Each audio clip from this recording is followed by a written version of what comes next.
films, full of emotion and love and thunder, and it introduces, for the first time, female Thor. The dead-eyed smile of SJW Marvel. Here it comes. Because it sounds terrible, right? An all-female Avengers team sounds like crap. Captain Marvel was absolutely the MCU's first journey into the realm of woke, and we will be getting much, much more. There is no doubt.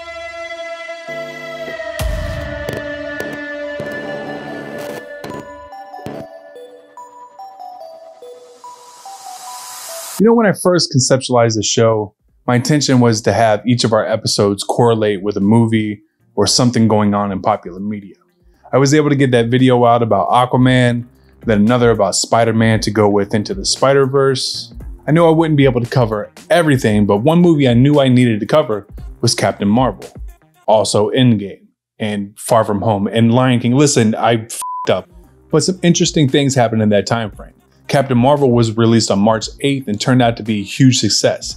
As of this recording, it's made $1,128,274,794. But here's the thing, that wasn't supposed to happen.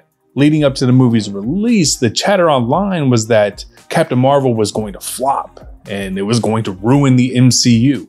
A sentiment that's been echoed again after the announcement that Natalie Portman was going to be playing Mighty Thor Jane Foster in the upcoming film Thor: Love and Thunder.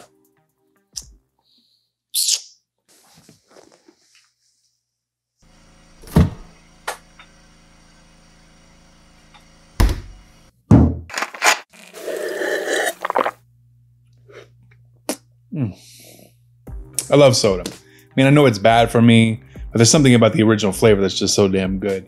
Speaking of originals, did you know Carol Danvers wasn't even the first Captain Marvel? I'm sure you've heard that a billion times by now. While Carol Danvers, the character, has been around since the 70s as Miss Marvel, she didn't actually take up the mantle of Captain Marvel until 2012. The change of the character was part of a larger effort by Marvel Comics to diversify their brand, a trend that started with Miles Morales. This wasn't the only switch up. With Carol Danvers taking up the mantle as Captain Marvel, you needed somebody to replace her. And this is where we got newcomer Kamala Khan, who became the new Miss Marvel, and the publication's first Muslim superhero. Additionally, around this same time, we got X-23 as Wolverine, Riri Williams as Ironheart, Amadeus Cho as the totally awesome Hulk, and Jane Foster as Mighty Thor. Reception for the new characters varied from praise to indifference, but for a certain group of people, these changes did not go over so well.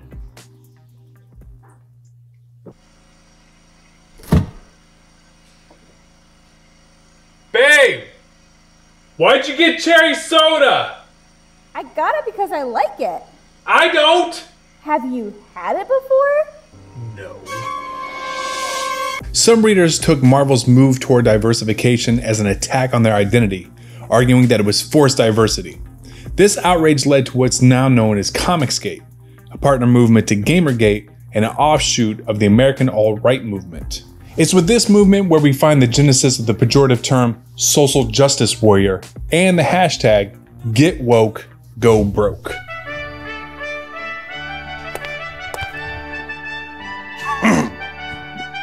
The gender war has begun. Was this the Ragnarok they spoke of in the end times?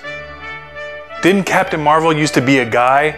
I forgot. It's 2019. Get woke, go broke, sucker. I think actors are forced to push the SJW crap. They're under strict orders with the social engineering. Female Thor, one of the many reasons I stopped reading comics. The Avengers are gonna go full Ghostbusters. Never go full Ghostbusters.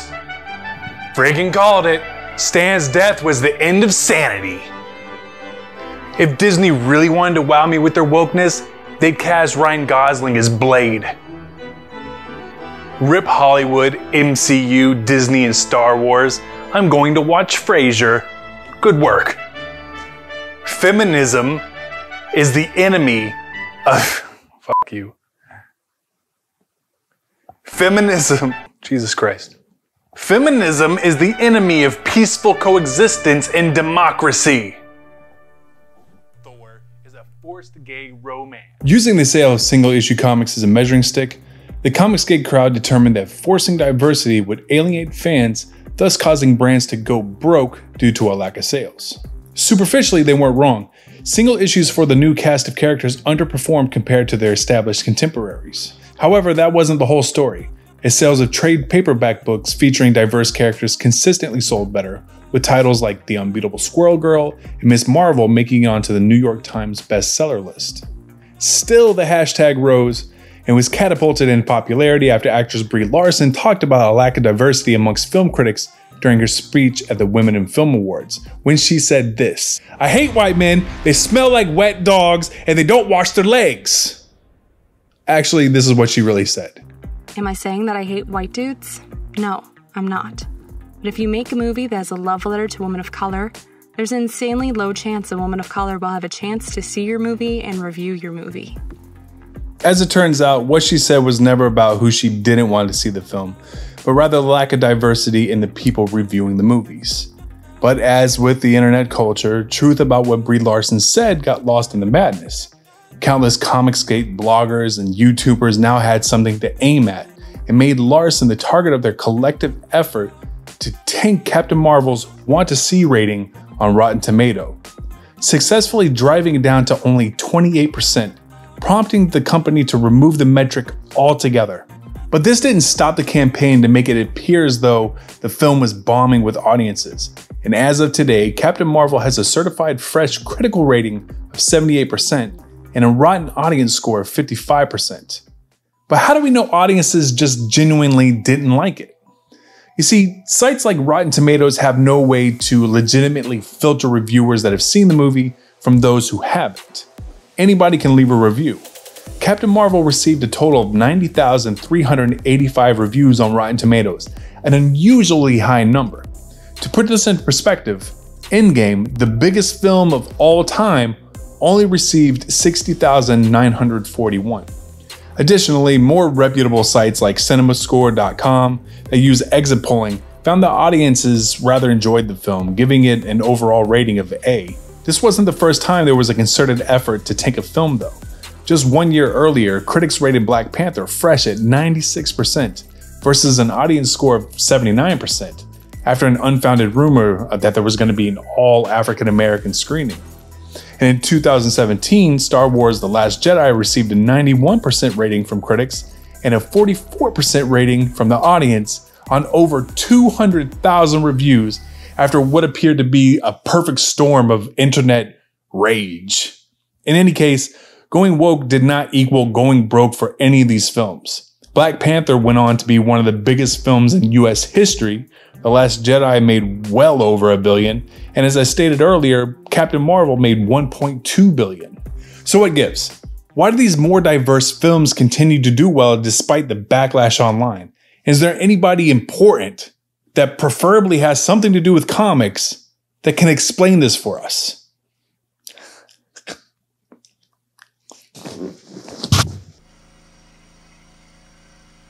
So Howard Moskowitz.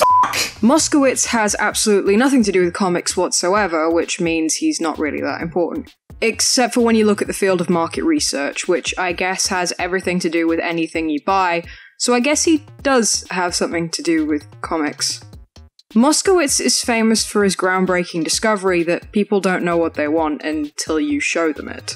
That sounds really obvious when you say it now, but let me explain. When Pepsi wanted to introduce a brand new drink to the world, Diet Pepsi, in the early 60s, they hired Moskowitz in order to try and figure out just how sweet they needed to make the drink. What would be the perfect Diet Pepsi to appeal to everyone? Based on the already available data, Moskowitz concluded that the number had to be between 8 and 12%, but this still needed testing. They took thousands of people and gave them each a taste test of Diet Pepsi with varying levels of sweetness, from 8 right the way up to 12%. This included decimal increments, 8, 8.1, 8.2, etc., on and on. When they got the data back, they expected that while some would like it less sweet and others would prefer it really sweet, there should be a bell curve in the data, a perfect point where most people were satisfied. That didn't happen. The data was all over the place. With the findings way off expectation, Pepsi settled for a middle value of 10, but Moskowitz couldn't get over this lack of an answer.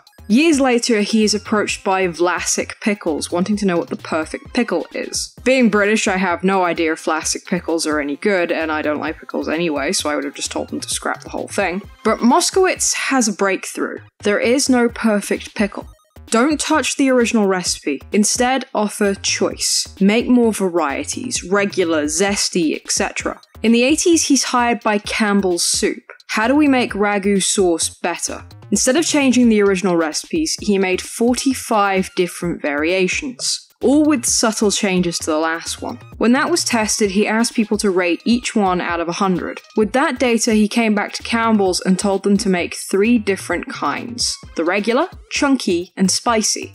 Campbell's didn't believe him when he told them that according to his findings, at least 1/3 of Americans preferred a chunky variant, or one with a little spice. When asked how he came to these findings if people had been buying the same kind for years, the answer was simple. People didn't know they wanted something different until they were given choice. I would just like to add that Moskowitz is also responsible for my favorite drink, Cherry Vanilla Dr. Pepper, which I can never bloody find! Is that why you're in my fridge? But what happens when we apply this line of thinking to comic books and to superheroes in general? Same conclusion. People don't know what they want until you offer them choice. Maybe what everyone secretly wants is a lesbian superhero with a larger proportion body, capable of shooting laser beams from her fingers and reading the minds of people up to 100 miles away. We don't know. Not until we're given the choice to explore that option. But what I think is important to remember when you look at it this way is that just because you want something different, it doesn't mean you're not interested in what's already available. I like Cherry Vanilla Dr. Pepper, but that doesn't mean I dislike classic Dr. Pepper. We could look at Jane Foster's Thor as a complete cash grab to pander to the people who wanted a female Thor. But that doesn't mean the same crowd who enjoyed Jane Foster's Thor didn't also enjoy Thor Odinson. When it comes to representation in superheroes, I do believe that everyone should have a hero they can point to and say, that's who I identify with. But that should also mean that you can identify with a hero that is different from you in ways. As a white, mostly blonde-haired woman, on paper I should have been ecstatic to see Carol Danvers' Captain Marvel on the big screen. She looks like me, definitely thinner, is powerful, leading a movie, and has a cute animal sidekick. As a cat owner, that speaks to me at least. But when it was announced, I was cautiously optimistic. I'm not a big Carol fan in the comics. Civil War II soured me to her. But when it came to the MCU, I was surprised by how much I enjoyed her. It did show me what the big Carol Danvers fans of the world really liked about her. It sort of made me a convert. Though I need to find some really good stories just to keep that momentum rolling. Speaking of Captain Marvel, I think the spirit of what I'm trying to get at is embodied in Kamala Khan, the current Miss Marvel, an everyday girl who idolizes superheroes. In her world, she looks up to them and dreams of being one of them. When her inhuman abilities begin to take hold, she has a vision. She sees her heroes, and more specifically Carol Danvers. She tells them how much she wants to be like them, and if she could, she'd be Miss Marvel. When she wakes up, she finds that's exactly what she's turned into. A slender, blonde-haired beauty in a skimpy outfit. She gets what she thinks she wants. But what she finds is how uncomfortable it really is. How she doesn't feel like herself, it doesn't feel right. When she returns back to normal and begins to understand her powers, she becomes a superhero in her own right, taking the values and virtues she admired from her heroes and applying it to her own life, her own identity, the new Ms. Marvel. I'm not American, I'm not Muslim, I'm not even religious.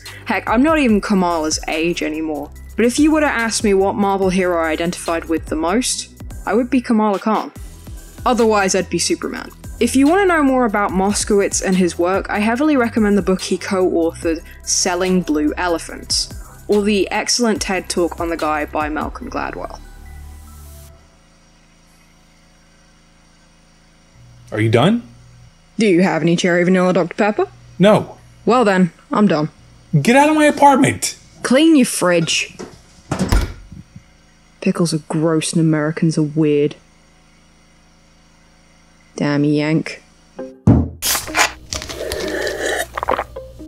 come here for a second. Let's have a little heart to heart, little one-on-one time here. I get it, okay? It's difficult to accept change, especially when it's sudden, but everything changes. It's inevitable.